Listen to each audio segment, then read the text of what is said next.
How many of you are stuck today? Stuck. You have convinced yourself you can't go forward. You convinced yourself that things are just too large and too monumental and you can't overcome them. You convinced yourself that you're stuck where you're at, that there's no way you're going to get out of it. You've convinced yourself that you have to stay with that job that you hate because there's nothing else, or that you're trapped in something, some kind of situation that you'd love to get out of, but you don't believe you can. You see, this is the advantage of being a Christian, folks. I really believe. Because God says with Him all things are possible. Really true. I can't tell you how many times in my life that I felt stuck. When I just had to walk out in faith and say, Lord, I believe that you don't want me to be stuck. I believe that you have something better for me, and you begin to walk and you begin to open doors.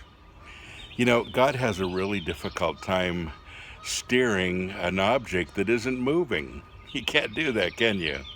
It doesn't do you any good to sit in your car and try to turn the steering wheel if the car isn't running.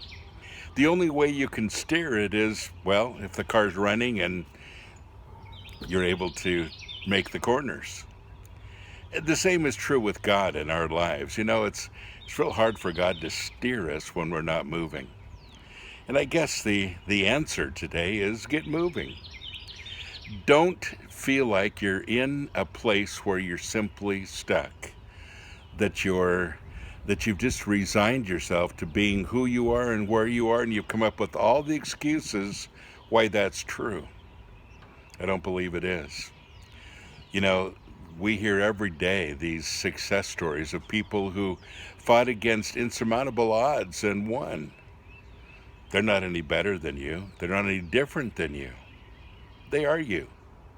They are you deciding to do something about it.